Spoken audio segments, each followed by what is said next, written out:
다음에 두 번째로는 어떤 것을 분석하자라고 얘기를 하고 있느냐면요. 플랫폼의 성능과 관련되는 성능 특성에 대한 걸 분석을 하자. 그러니까 기능에 대한 거하고 성능에 대한 거하고는 다른 문제거든요. 그래서 성능과 관련되는 특성을 분석을 하자. 이렇게 이제 얘기를 하고 있는 거죠. 근데 왜냐하면은 기존에 사용되어지고 있는 플랫폼의 성능이 사용자 입장에서 써봤는데 성능이 너무 떨어져. 그러면은 이런 성능을 가지고 있는 플랫폼을 기반으로 할게요. 그러면 좋아하겠어요? 이거 못 써. 이 성능이 너무 안 돼. 이런 얘기 할 거잖아요. 그러니까 현재 이제 사용자가 어떤 성능을 가진 플랫폼을 쓰고 있는지, 그 성능상에 문제가 없는지 이런 것들이 파악이 돼야 되거든요. 그래서 성능 특성에 해당하는 부분을 분석을 하자. 그래서 혹여나 거기에서 이거는 성능에 대한 부분에 개선이 필요해. 서비스 형태는 괜찮은데 성능적인 부분에 문제가 있어. 그러면 개선해서 개발을 해야 되겠죠. 네, 그러기 위해서 성능 특성에 대한 분석을 해야 된다. 이제 이렇게 되는 겁니다. 자, 그러면 성능 특성을 분석하는 항목들에 대한 얘기거든요. 자, 이것도 지금 제가 노랗게 표현을 해놓은 부분은 기출되었던 문제입니다.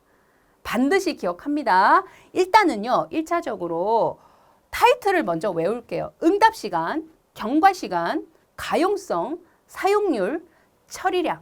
이걸 먼저 외우세요. 자, 여기도 영어 빼면 되겠어요? 안 됩니다.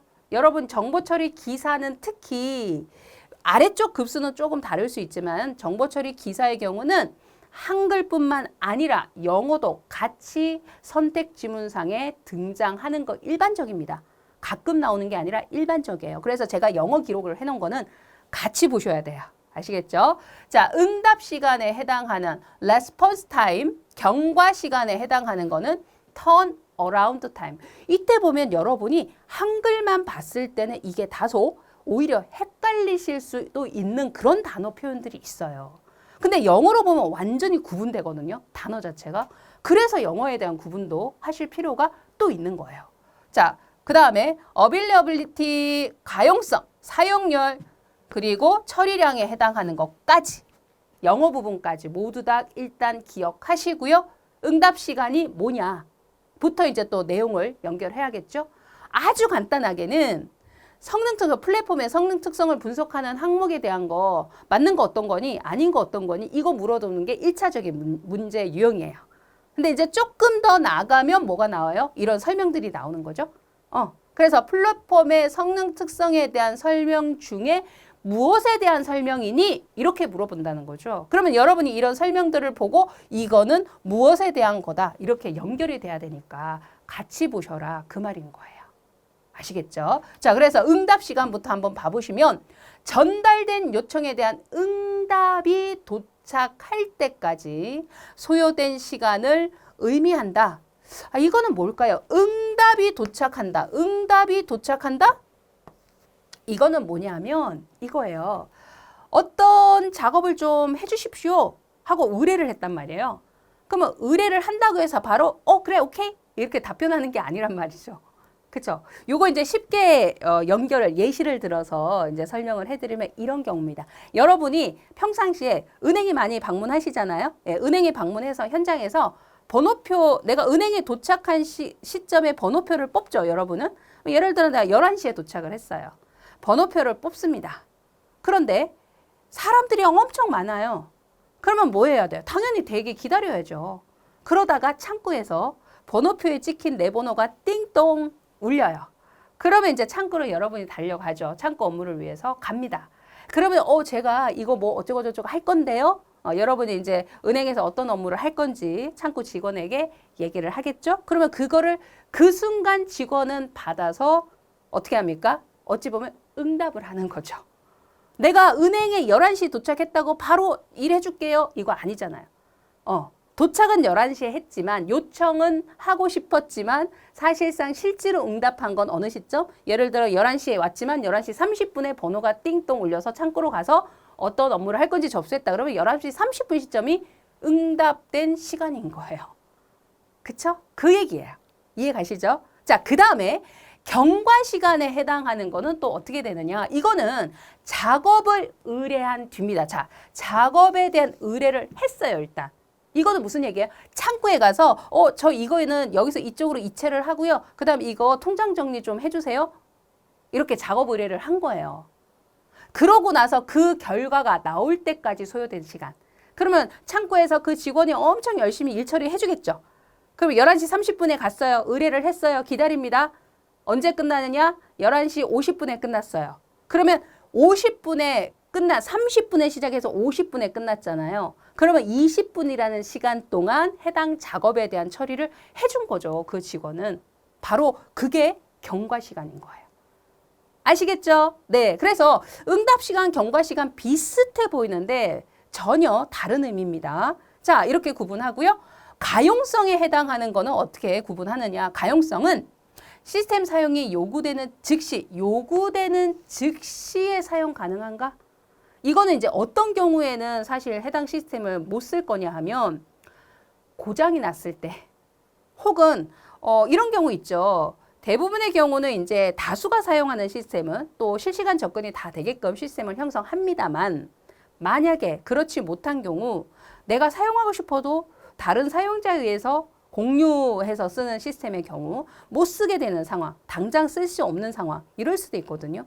그런 거는 이제 전체 비율로 가용성을 따지면 좀 떨어질 수 있는 거예요. 아시겠죠? 그리고 이제 고장에 대한 부분 이런 것도 당연히 해당 사항이 있겠죠. 뭐 계속 이제 시스템을 열어놨지만 자주 고장이 발생한다. 가용성이 떨어지는 거거든요. 전체적으로 봤을 때 그런 측면입니다.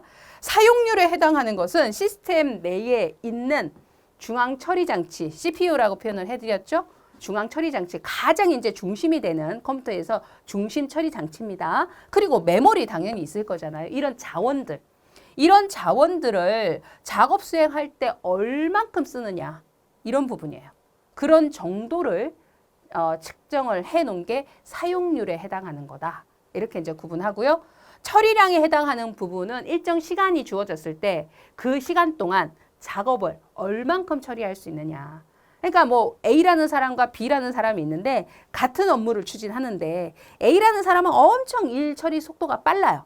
그러면 1에서 10까지 처리 다 했어요. 같은 시간 동안, 1시간 동안. 근데 B라는 사람은 1에서 5까지밖에 처리를 못 했어요. 이런 차이가 있을 수 있잖아요. 그죠? 그런 게 처리량입니다. 됐죠? 예, 그래서 처리량에 해당하는 스루풋까지 해서 이렇게 플랫폼의 성능 특성을 분석하는 항목들은 이런 걸 기준으로 분석을 하더라. 이렇게 구분을 합니다.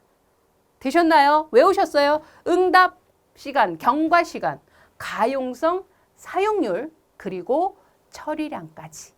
되셨죠? 자, 문제 푸실 준비 되셨나요? 자, 문제 한번 풀어볼게요. 자, 요렇게 나왔어요. 요렇게 나왔어요. 똑같이 그냥 나왔죠. 그쵸? 담백하게. 플랫폼의 성능 특성 분석에 사용되는 측정 항목이 아닌 것은 정말 담백하잖아요.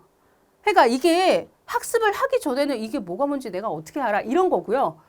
지금 바로 학습을 하는 순간 어머 이렇게 나온다고 문제가 너무 좋은데? 너무 땡큐인데? 이렇게 나와요. 그러니까 학습만 하면 여러분이 합격을 할 수 있다는 게 그 얘기예요. 하는 거와 안 하는 거는 천지 차이라는 얘기예요. 아시겠죠? 그리고 내용을 알고 여러분이 정답을 찾는 거하고요. 종종 시간이 없어서 이런 경우도 있잖아요. 문제답 이렇게. 그러니까 그거는 머리에 넣는다기보다 우리 흔한 속된 말로 눈에다가 바른다 이런 표현을 쓰는데 그렇게 하면 이제 불안한 상태에서 정말 운명에 맡기는 거죠. 근데 그렇게는 하지 말자고요. 그죠? 우리 그 기간에 대한 거 이런 게 얼마나 아까워요. 그죠? 예. 그러니까 한 번에 갈 수 있는 쪽으로 확실하게 가야죠. 그러니까 이거는 학습을 하시고 문제를 풀어보시면 다르다는 거죠. 문제답 보는 거랑 완전 차원이 달라요. 그거는. 지금도 바로 여러분 눈에 보이지 않나요? 항목 아닌 거 어떤 거예요? 1번, 2번, 3번, 4번 중에 얜 누구니? 하고 서버 투닝이 뜬금없이 눈에 딱 보이죠. 이거는 말 그대로 서버 투닝하는 거 아니겠어요? 우리 서버라는 개념 아시죠? 서버라는 이제 우리 네트워크 사용을 하니까 그죠? 서비스를 해주는 쪽 서버 투닝하는 건 서버의 이제 성능을 상승시키기 위해서 더 좋게 만들어주는 거. 그게 서버 투닝인데 뜬금없이 지금 등장한 거예요. 뭐 전혀 관련 없죠 여기랑은. 되셨죠? 이렇게 정답 찾을 수 있습니다. 어렵지 않게. 자, 그 다음에 플랫폼의 성능 특성에 대해서 분석하는 방법. 그러면 어떤 식으로 분석할 건데 이 얘기예요. 그래서 어떤 식으로 분석할 거냐 했을 때 성능에 대한 검사. 자, 플랫폼을 대상으로 현재 플랫폼을 대상으로 성능과 부하에 대한 테스트를 한번 해봐라. 그죠? 말 그대로 성능에 대한 특성을 분석하는 거니까 그 다음에 성능 자체를 직접 검사를 하는 거에 반해서 사용자 인터뷰를 한다는 거는 플랫폼을 사용을 해본 사용자가 있을 거잖아요. 그 사람한테 이거 써보니까 성능이 어떻던가요? 이거는 어떤가요? 말 그대로 인터뷰하는 거예요. 자, 그 다음에 문서를 점검한다는 거는 현재 플랫폼과 유사한 플랫폼의 성능 자료가 있을 텐데 그 자료, 명세화되어 있는 문서가 있을 거고요. 그거를 가지고 분석의 기본으로 한번 삼아보겠다. 뭐 이런 정도로 이제 해석을 할 수 있겠죠. 그래서 성능 자체를 직접 검사하는 거, 사용자 인터뷰를 하는 거, 문서를 통해서 점검을 해보는 것. 이렇게 내용은 어렵지 않잖아요. 그죠? 그래서 분석하는 성능 특성을 분석하는 방법 3가지로 기억을 해 주시면 되겠습니다. 되셨나요? 네, 그래서 지금까지 살펴보신 거는요, 플랫폼 관련된 내용들이었어요. 그죠? 기능에 해당하는 거, 그 다음에 성능에 해당하는 거, 이렇게 해서 그 내용들을 한번 살펴보신 거고요. 자, 현행 시스템을 분석하는 데는 플랫폼에 대한 것만 있지는 않아요. 항목이 여러 개 있거든요. 자, 플랫폼에 관련되는 건 살펴보셨고, 그 다음으로 이제 얘기하는 두 번째로 얘기하는, 그러니까 뭐 성능, 플랫폼을 성능과 기능 2개로 나눈다면 지금 타이틀은 이제 3번째 운영체제 이렇게 이제 넘어갔죠. 그래서 운영체제를 분석해보자 이거예요. 우리 운영체제라는 표현은 많이 들어보셨죠? OS라고 해가지고 일반적으로 시스템 자원들에 대한 관리를 해주고 거기다가 사용자가 컴퓨터를 효율적으로 편리하게 이용할 수 있도록 기본 환경을 제공하는 게 바로 운영체제다 이거거든요. 여러분이 가장 잘 알고 있는 운영체제 우리 PC상에서 개인용 PC에서는 윈도우즈 그쵸? 그 다음에 모바일 같은 경우는 뭐 안드로이드 그죠? 이런 것들이에요. 이게 이제 기본적으로 얘가 전체적인 프로그램 다른 거 이런 게 막 다 돌아갈 수 있게끔 기본 베이스 시스템을 운영하는 것과 관련되는 말 그대로 운영체제 이렇게 이제 구분을 하는 거죠. 그래서 이게 이 말은 여러분이 크게 어렵지 않게 구분이 되실 것 같습니다. 그죠? 네, 그래서 얘는 이제 현재 운영체제를 어떤 거 사용하고 있느냐가 왜 중요하냐면은 새로운 플랫폼을 도입을 할 거예요. 근데 이런 경우 있잖아요. 이 운영체제에서는 얘가 안 돌아가는데 아시죠? 그런 거. 그래서 왜 우리 응용 소프트웨어나 이런 거 설치할 때도 보면 얘를 설치할 수 있는 기본 운영체제 환경은 어떤 환경에서 됩니다. 이렇게 제시하고 있거든요. 그러니까 그런 부분에 대한 게 당연히 필요하기 때문에 당연히 운영체제가 어떠한 걸 사용을 하고 있는지 어떤 환경인지 이 부분에 대한 분석이 필요하다라고 이제 얘기를 하는 거죠. 자, 그러면서 운영체제 관련해서 요구 분석을 하는 부분에서 어떤 걸 고려를 할까? 자, 운영체제의 뭐부터? 성능. 그러면 운영체제는 자원에 대한 걸 관리하고 사용자에게 편리하게 이용할 수 있게 제공해주고 뭐 이런 걸 한다 그랬잖아요. 성능에 대한 거. 그러면 메모리에 대한 측면 얘기할 수밖에 없겠죠. 우리 이제 운영체제가 관리하는 여러 자원 중에서 메모리 정말 중요한 역할을 하잖아요. 그러니까 메모리의 크기라든지 이런 부분들 거기다가 사용자도 동시 사용자 요청이 있었을 때 그걸 처리할 수 있느냐? 그러니까 다중 사용자에 대한 처리가 되느냐? 그 능력이 어느 정도냐? 이런 부분을 성능적인 부분으로 파악을 하는 거죠. 자, 여기도 가용성에 해당하는 게 나옵니다.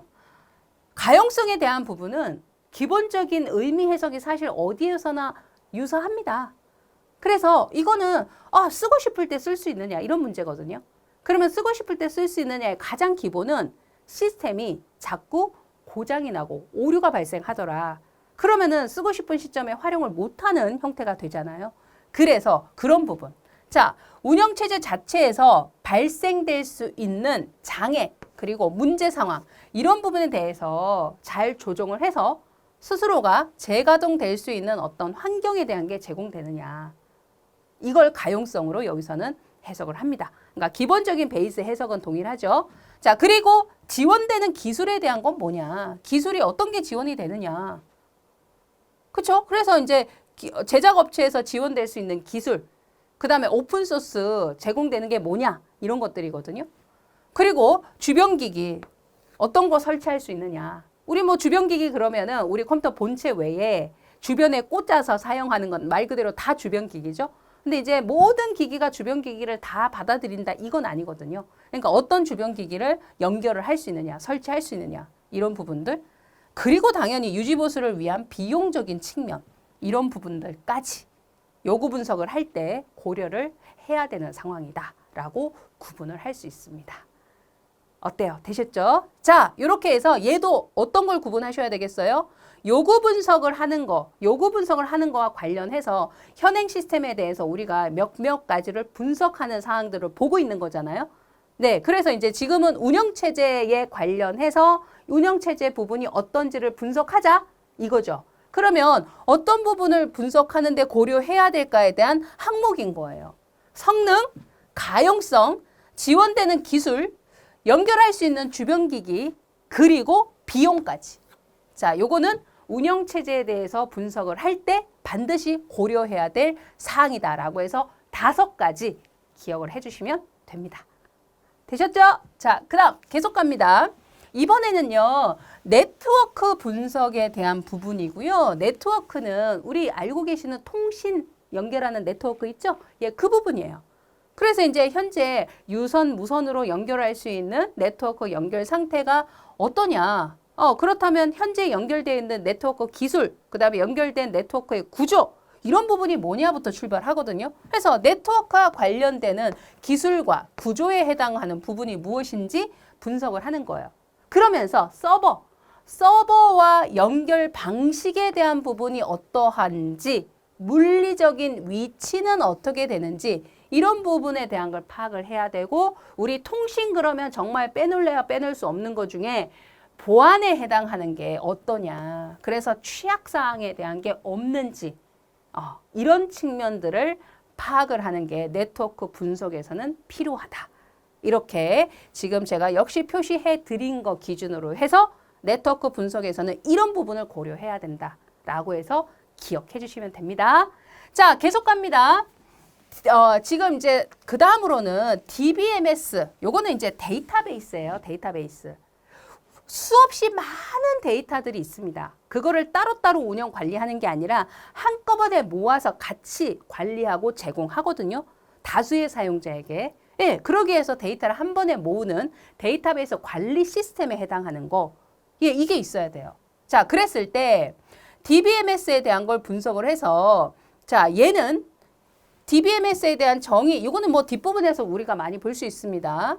데이터베이스를 활용하는 응용 프로그램이 데이터를 공유해서 사용할 수 있도록 지원하는 시스템에 해당하는 거다. 예, 데이터를 말 그대로 공유해서 같이 쓸 수 있도록 지원되는 시스템, 요거를 이제 얘기하는 거고, DBMS를 사용을 하면 기존의 일반적인 파일 처리 시스템은 중복에 대한 문제나 종속에 대한 문제가 있거든요. 데이터들이 중복돼서 저장되거나 데이터 사이에 종속되는 관계 때문에 작업에 뭔가 불편한 문제사항이 발생한다든가 이런 것들이 있어요. 근데 그런 부분에 대한 걸 해결할 수 있는 게 DBMS거든요. 예, 그래서 이제 데이터들은 일반 파일 형태가 아닌 DBMS 형태로 만들어서 제공을 하더라. 이렇게 이제 얘기를 하는 거죠.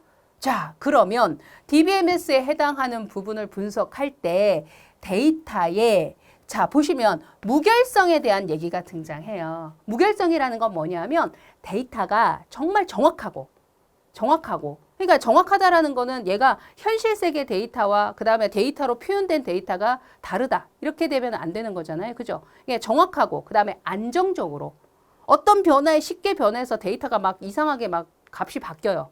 안 되잖아요. 그죠? 그래서 데이터가 정확하고 안정적으로 저장돼서 유지되고 제공될 수 있도록, 그게 바로 무결성이거든요. 그러려면 무결성을 위한 제약 조건이 설정이 되는데, 그런 부분이 이제 제공이 되고 데이터의 일관성에 대한 거 유지되고, 거기다가 데이터를 일정 DBMS 시스템에 맞춰서 표준화시켜서 저장을 하거든요. 이런 부분이 이제 용이하다. 라고 이제 설명을 하고 있는 거고, 게다가 뭔가 시스템에 장애가 발생했을 때 자체적으로 장애에 대해서 대비하고 회복하는 기능에 해당하는 부분이 제공이 되니까 데이터를 운영하고 관리하고 제공하는 부분에 있어서 훨씬 더 정확하고 유용하게 할 수 있다라는 부분을 이제 설명을 해주는 내용입니다. 자, 그래서 이 부분은 사실 데이터에 대한 관리를 하고 제공을 할 때 일반적인 파일 처리 시스템으로 하지 않고 왜 DBMS 형태로 하느냐라는 거에 대한 장점적인 부분을 이제 설명을 해주고 있는 내용이고,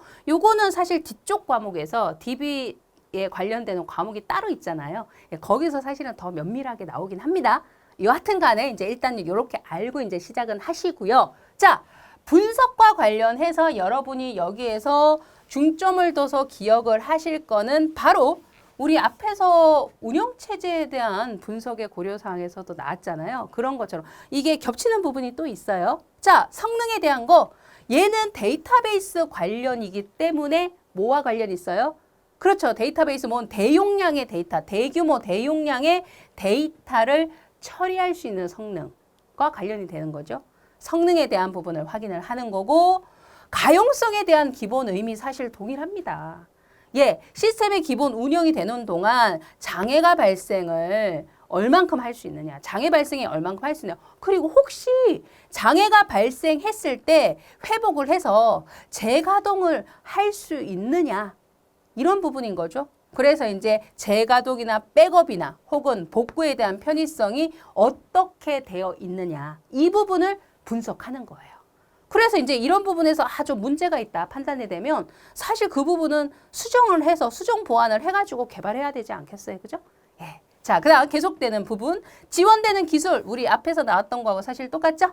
제작업체에서 지원되는 기술이나 오픈소스 어떤 게 있는지 지원되는 기술을 이제 파악을 해보시는 거고요. 계속 이어서 나옵니다. 상호 호환성에 해당하는 부분은, 상호 호환성에 대한 부분은 이거예요. 말 그대로 보셔요.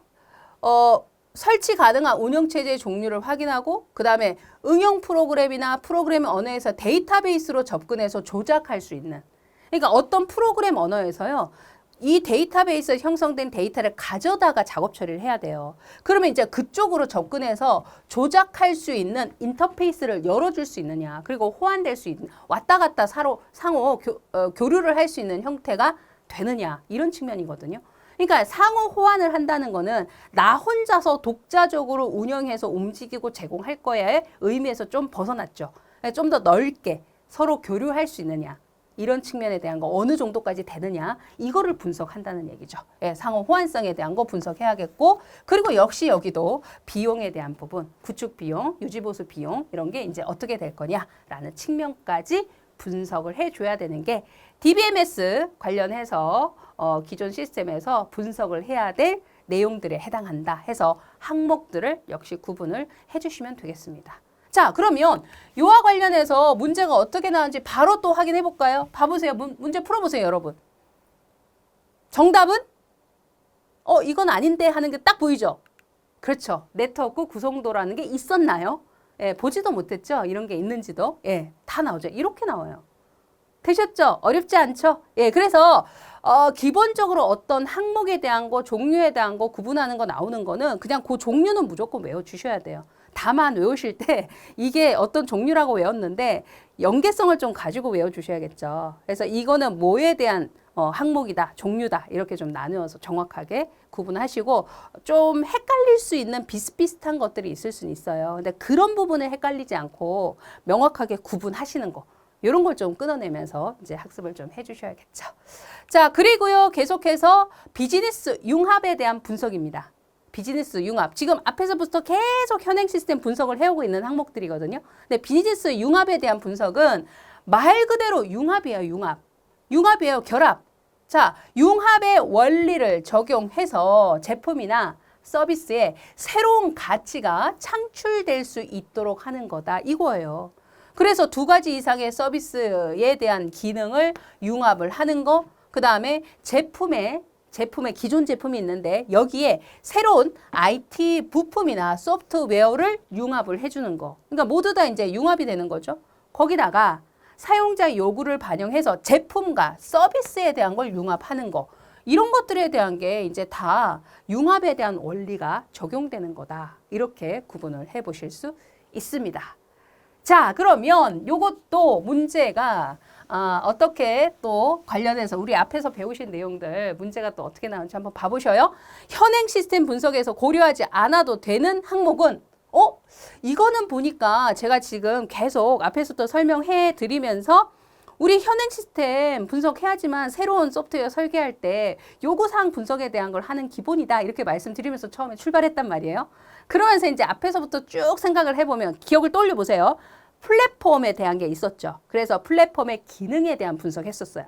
그 다음에 플랫폼 성능 특성에 대한 분석했었어요. 그 다음 운영체제에 대한 분석했었죠. 그 다음 데이터베이스 관리 시스템 DBMS에 대한 분석했었죠. 그리고 네트워크에 대한 분석했었죠.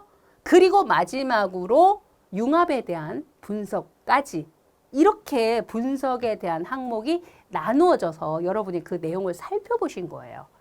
그러면 이제 그 부분에서 이제 크게 범위에서 물어본 거죠. 현행 시스템 분석에서 고려하지 않아도 되는 항목, 큰 항목으로 물어본 거예요. 정답은 바로 보이죠? 그렇죠. 인적 자원을 분석한다 이런 말 없었잖아요. 없었잖아요. 그죠? 어때요? 구분되셨죠? 지금 이제 여러분이 이렇게 이론에 해당하는 거 학습하시면서 기출문제를 바로 연결하시는 거예요. 그러니까 이론 다 하고 나서 기출 나중에 따로 하고 시간 엄청 걸립니다. 그리고 이전 앞에서 했던 거는 자꾸 잊어버려요. 앞에 또 뒤져봐요. 찾아요. 그리고 문제에 또 연결을 해봐요. 이렇게 가야 되는데 지금 제가 구성을 그렇게 하지 않았죠? 여러분 한 번에 그냥 한 번에 그냥 쭉 이어서 연결하시고 암기하고 뭐가 포인트다. 바로 보이잖아요. 그죠? 그렇게 이제 학습을 하시면 되니까 이런 기준으로 여러분이 학습을 해나가시면 됩니다. 어때요? 우리 첫 시간에 내용들 조금 많아 보이긴 했지만 기출문제하고 이런 식으로 연결하니 어때요? 저 정도면 나는 풀 수 있겠다. 느낌 받으셨을 것 같습니다. 네, 그래서 제가 이렇게 설명을 해드리고 기출문제 같이 풀어드리고 원리 설명이 필요한 거는 또 이제 설명을 해드리는데 그렇지 않은 것들은 사실 암기 위주. 그러나 전체적인 연계성을 따져서 암기를 해주시면 훨씬 더 기억에 오래 남고 수월하게 여러분은 학습을 하실 수 있습니다. 되셨죠? 네, 여기까지 해서 우리 앞부분 현행 시스템 분석하는 파트 한번 확인해 보셨고요. 자, 뒤쪽 내용은 또 다음 시간에 계속 이어가도록 하겠습니다.